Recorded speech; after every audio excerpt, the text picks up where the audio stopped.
Hello. कल के class में हम लोगों ने पढ़ा था कि अवतल दर्पण में प्रतिबिंब कैसे बनते हैं। आज हम लोग सीखेंगे कि उत्तल दर्पण पर किसी वस्तु का प्रतिबिंब कैसे बनता है, अर्थात वस्तु को कहाँ पे रखें तो उसका प्रतिबिंब कहाँ पे बनेगा।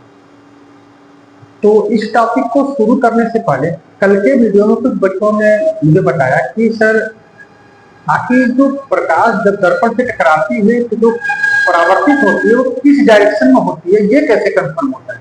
अर्थात तो कल पढ़े थे अवतल दर्पण के बारे में। बच्चे का कहने क्वेश्चन मतलब ये था, कहने का मतलब ये था कि प्रकाश की किरणें सपोज कीजिए यहाँ पे आ रही है, ये ऊपर क्यों नहीं जा सकती है, नीचे ही क्यों आती है, क्वेश्चन तो ये है।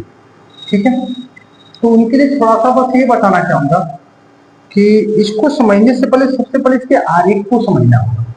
जैसे पहले वीडियो में ही हम लोगों ने देखा था कि ये जो दर्पण है किसी गोली पृष्ठ के ही भाग होते हैं। ठीक है, गोली पृष्ठ के भाग होते हैं। इस गोले का कोई ना कोई सेंटर तो होगा ही होगा। सब कुछ इसको O मान लेते, सेंटर है तो इसको C मान लेते हैं। ठीक है, प्रकाश की किरणें दर्पण के इस बिंदु पर आपतित हो रही है, इसे बोलते हैं आपतन बिंदु।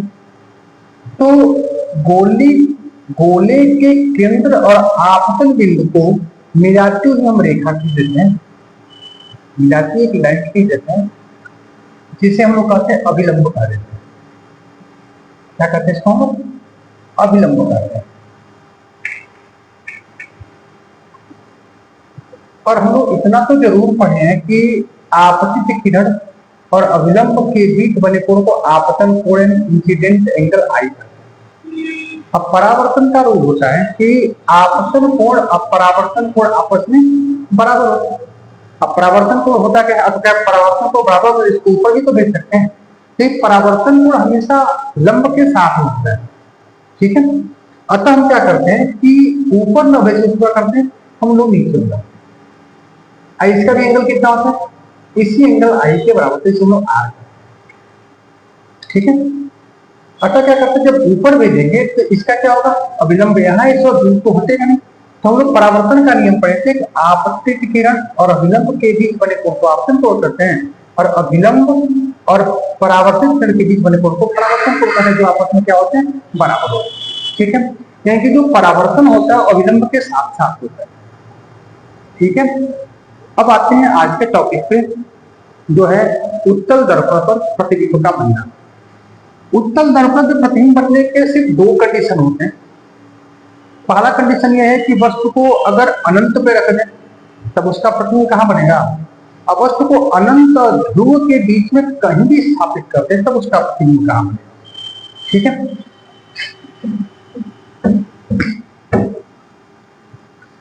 तो पहला टॉपिक है, पहला कि वस्तु की स्थिति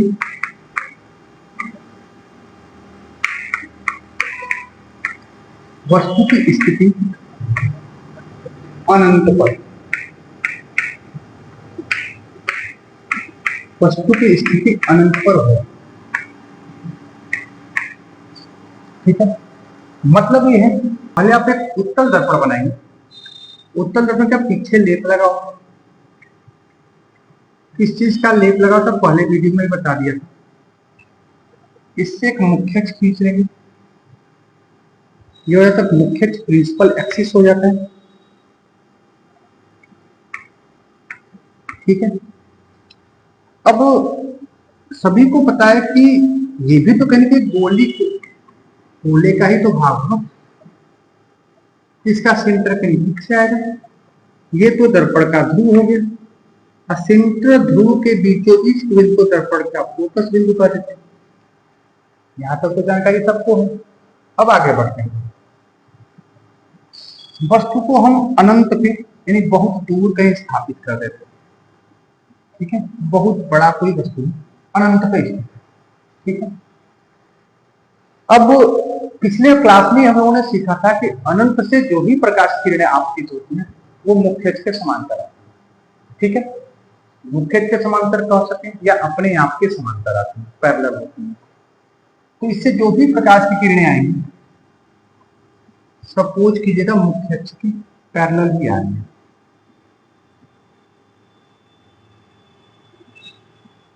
तो इसका परावर्तन कहाँ होगा? तो खींच के चेक कर लेते हैं कि वक्रता केंद्र और आपतन बिंदु को मिलाती हुई लाइन खींच लेते हैं, जो अभिलंब कहलाता है, जो अभिलंब कहलाता है। और अभिलंब आपतित किरण के बीच बने कोण को आपतन कोण आई कहते हैं। ठीक है, अब अभिलंब तो यहाँ है, इधर तो खींच नहीं सकते, ये ऊपर ही जाएगा, ये हो गया अपवर्तन कोण आर हो गया। अपवर्तन कोण आर, यहां से अगर इसको अभिलंब यहां खींचे तो अपवर्तन कोण यहां होगा। ठीक है, अर्थात कह सकते हैं कि प्रकाश की किरणें जब आती हैं किसी उत्तल दर्पण पे तो क्या होती है, वो फैल जाती है, अर्थात अपसरित हो जाती है, अर्थात वो अपने मार्ग में एक दूसरे से कहीं नहीं मिलती। और जब प्रकाश की किरणें कहीं मिलने वाली ही नहीं है तो प्रतिबिंब तो बनेगा नहीं, प्रतिबिंब बनाना भी जरूरी है। अब क्या करते हैं, जो प्रकाश की किरणें तरफ फैल के जा रही है उसकी कुछ कुछ किरणें तो पीछे भी तो मुड़ती है ना, ये किरणें जाते हैं फोकस पे अटैच जाती है, ये भी किरणें क्या होती है आकर फोकस पे मिल जाती है। ठीक है, अतः हम कह सकते हैं कि जब अनंत पे रखी वस्तु का से प्रकाश किरणें आपतित होती हैं तो उसका प्रतिबिंब दर्पण के पीछे फोकस बिंदु पर आभासी बनता है। ठीक है, एक बार फिर से रिपीट करता हूं कि अनंत पे रखी वस्तु जब किरणें आपतित होती है उत्तल दर्पण पर, तो परावर्तित होती है दर्पण, तब परावर्तित होकर ये किरणें अपसरित हो जाती हैं, और अपसरित किरणें यानी फैली हुई किरणें अपने मार्ग में एक दूसरे से कहीं नहीं मिलती हैं, तो कुछ कुछ किरणें क्या होती हैं दर्पण के पीछे आती हैं जो यह पर केंद्रित होती हैं। अतः कह सकते हैं कि अनंत तरह की वस्तु का प्रतिबिंब दर्पण के पीछे फोकस बिंदु पर बनता है। लिख देते हैं, इस स्थिति में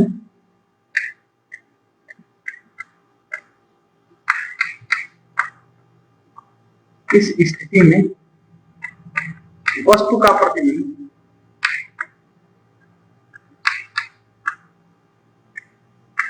दर्पण के पीछे,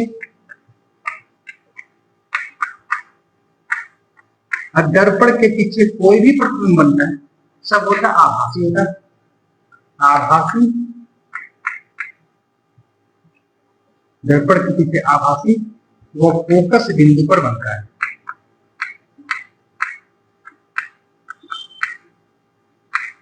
फोकस बिंदु पर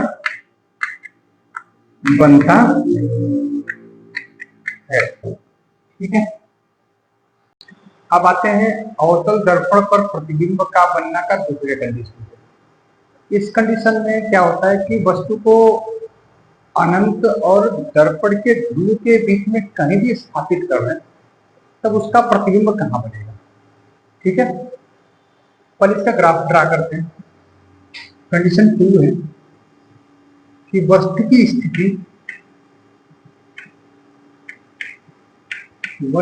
स्थिति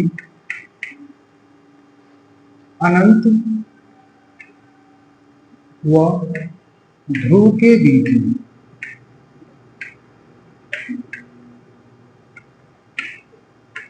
में हो सकता है। ठीक है, इसमें पहले हम क्या करते हैं, उत्तल दर्पण पहले बना लेते हैं।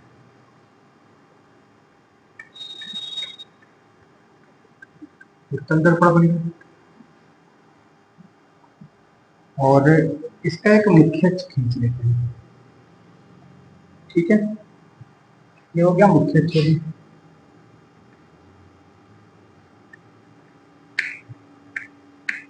ये हो गया यहाँ पे आपका दर्पण का ध्रुव बिंदु ई हो गया। ठीक है, अब हम इस ध्रुव इस अनंत के बीच में कहीं भी कोई भी वस्तु रख लेते हैं। सपोज कि इतना बड़ा वस्तु मैंने रखा है, नाम है इसका ए बी मान रखिए इसका। ठीक है, ए बी इसका नाम रखिए क्या, एक वस्तु।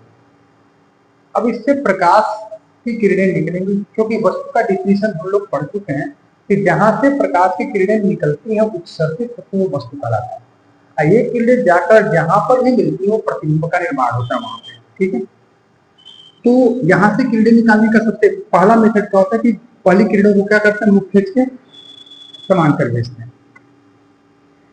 ठीक है, तो पट्टिका की जो किरणें मुख्य के समांतर आती हैं वो फोकस बिंदु से होकर जाती है।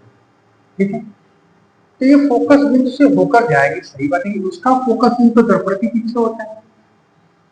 और अभी अभी हम लोग इसमें पढ़े हैं कि मुख्य अक्ष के समांतर जो किरणें आती हैं वो तो ऐसे परावर्तित होती है ऊपर की साइड।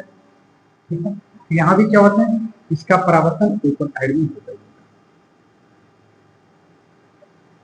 ठीक है, और अभी अभी हम लोगों ने सीखा कि इसका हितगोलीय पृष्ठ का ही भाग होता है, इसका सेंटर यहाँ पे होगा। ठीक ध्रुव और सेंटर वक्रता त्रिज्या के ठीक बीचों बीच के बिंदु को दर्पण का फोकस बिंदु का, ये हम लोग पढ़ चुके हैं, सीख चुके हैं हम लोग। अगर हम वो अभिलंब यहाँ पे खींचे, अभिलंब वक्रता केंद्र होकर, तो ये क्या होगा कि ये तो अभिलंब खींचे तो हो जाएगा आपतन को, ये इधर जाएगा परावर्तन को, ये किरणें तो कहीं मिलने वाली है नहीं। ठीक है, अब क्या करते हैं, कुछ कुछ किरणें क्या करते हैं, पीछे ड्रा कर लेते हैं। जो भी किरणें परावर्तित होती है ये क्या होती है, ऐसा प्रतीत होना चाहिए कि फोकस से ही होके आ रही है, फोकस से ही जाती है। कारण क्या है कि मुख्य के समांतर जो भी किरणें आती हैं कहीं ना कहीं उसका संबंध दर्पण के फोकस बिंदु से होता ही होता है। ठीक है, क्योंकि यहाँ पे किरणें मुख्य किरणें तो परावर्तित हो जाएगी, अतः क्या करते हैं, कुछ आभासी किरणें दर्पण के पीछे ड्रा करते हैं जो फोकस बिंदु से होकर जाती है। ठीक है, कल के क्लास में, कल के वीडियो में हम लोगों ने देखा था कि जो किरणें वक्रता केंद्र से होकर जाती है वो वक्रता केंद्र से ही निकलती है। ठीक है, जैसे एक किरणें तो हो गई, एक किरणें भेजती जो कहां से, इसका रिलेशन क्या, वक्रता केंद्र से हो गया, तो इसी पे होकर निकलेंगे बाहर। तो वक्रता केंद्र के सीध में जो किरणें आती हैं, जो किरणें वक्रता केंद्र के सीध में आती हैं वो तो वक्रता केंद्र पे क्या होती है, इसी पे आएंगे, इसी पाने के लिए। हाँ, तो कुछ किरणें क्या करती हैं, हम पीछे लेके आते हैं, इसको वक्रता केंद्र से मिला, अर्थात कह सकते हैं कि वक्रता केंद्र के सीध में जो भी किरणें आती हैं वो क्या होती है, उसी मार्ग में क्या होती है, वापस लौट आती है, अर्थात उसी मार्ग में उसी रेखा पर परावर्तित हो जाती है। लेकिन अगर ये दोनों आभासी किरणें पीछे खींचे हुए हैं, ये कहीं ना कहीं दूसरों को काट रही हैं, जिस बिंदु पर काटते हैं उस बिंदु को मुख्य के साथ मिला देते हैं, ये होता है इस वस्तु का प्रतिबिंब का निर्माण होता है, जिसे हम आई डैश का नाम दे देते हैं। ठीक है, तो हम पाते क्या है कि उत्तल दर्पण के सामने किसी बिंदु पर कोई वस्तु रखी तो उसका प्रतिबिंब दर्पण के पीछे फोकस बिंदु से पहले ही आभासी प्रतिबिंब बनता है। अच्छा, वस्तु का प्रतिबिंब सीधा बनता है, कारण कि ये ऊपर रखा है, ये ऊपर ही बने, वस्तु का प्रतिबिंब सीधा बनता है और वस्तु की अपेक्षा छोटा बनता है। इस चीज को लिख लेते हैं कि इस स्थिति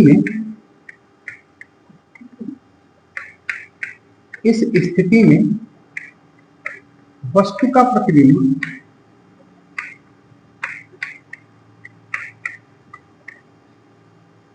दर्पण के पीछे, जो भी प्रतिबिंब दर्पण के पीछे बनती क्या होती है, वो आभासी होती है। दर्पण के पीछे आभासी सीधा वह वस्तु की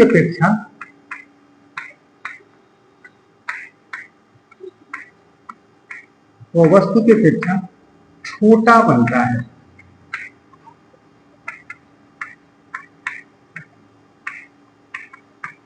ठीक है, आज के इतना ही रहेगा।